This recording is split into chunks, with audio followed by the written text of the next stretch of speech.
দেখেন, গণপিটুনি কখনো কখনো আত্মঘাতী হয়ে যায়, অর্থাৎ নিজেদের লোককেই পেটানো হয়।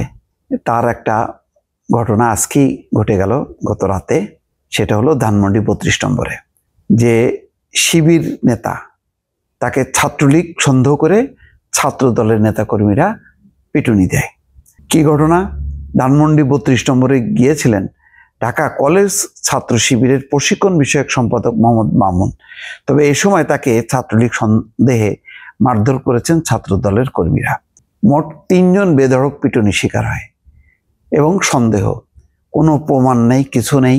মনে হইল একজন আওয়াজ দিল, বাস মারধর এবং সবাই ঝাঁপায় পড়ে। এইভাবেই চলতেছে, মানে রাজধানীর থেকে শুরু করে সমস্ত জায়গায় গণপিটুনি। আজকে কি হলো? সেই যাকে ছাত্রলীগ সন্দেহ করা হলো 32 নম্বরে, মনে করা হলো যে সে 15ই আগস্ট বোধহয় শ্রদ্ধা নিবেদন করতে আসছে, সে হচ্ছে শিবিরের নেতা। বৃহস্পতিবার রাত 8:30টায় ধানমন্ডি 32 নম্বর বাড়ির সামনে এই ঘটনা ঘটে। হামলার খবর শুনে ঘটনাস্থলে এসে পৌঁছান ঢাকা কলেজ ছাত্র শিবিরের নেতা কর্মীরা। ছাত্রদল নেতাদের সঙ্গে বাকবিতণ্ডা হয় তাদের। এক পর্যায়ে উভয় পক্ষের মধ্যে সমঝোতা হয়ে সমাধান হয়। যদি সমাধান না হতো তাহলে দেখা যেত আবার তুমুল মারপিট হলো। যাক, এখানে থেমে গেল, কিন্তু ইতিমধ্যে তো মারটা খেলো। কি বলে? ছাত্রলীগ সন্দেহে। ছাত্রলীগ সন্দেহে শিবির নেতা মার খেলো। শিবির নেতা মোহাম্মদ মামুন বলেন, ধানমন্ডি 32 নম্বর বাড়ির ঘিরে যে নিরাপত্তা বেষ্টনী দেওয়া হয়েছে সেটির ভিতরে অনেকেই যাচ্ছিলেন। আমিও যেতে চাইলাম, তখন পুলিশ বাধা দেয় আমাকে। আমি বলেছিলাম সবাই যেতে পারলে আমি পারবো না কেন? তখন কয়েকজন লোক এসে আমাকে প্রশ্ন করলো আমি কেন যেতে চাই। এরপর তারা আমাকে আওয়ামী লীগ ছাত্রলীগ ট্যাগ দিয়ে আমার উপর অতর্কিত হামলা করে। আমি তাদের বলি আমি ঢাকা কলেজ শিবিরের দায়িত্বশীল নেতা। এটি শুনে তারা বলে, তো কি হয়েছে? পুলিশ সদস্যরা ছিলেন পাশে, আমি তাদের দৃষ্টি আকর্ষণ করি, কিন্তু পুলিশ তাদের আটকায়নি। পুলিশ অসহায়, যখন শিবির বর্ষণে ছাত্র দল শোনে তখন আর আগায় না, তাদের তখন একদম শীতল বরফ হয়ে যায়। মোহাম্মদ মামুন আরো বলেন, আমাকে যখন মারধর করা হচ্ছিল তখন হামলাকারীরা আমার মোবাইল মানি ব্যাগ ছিনিয়ে নেওয়ার চেষ্টা করে।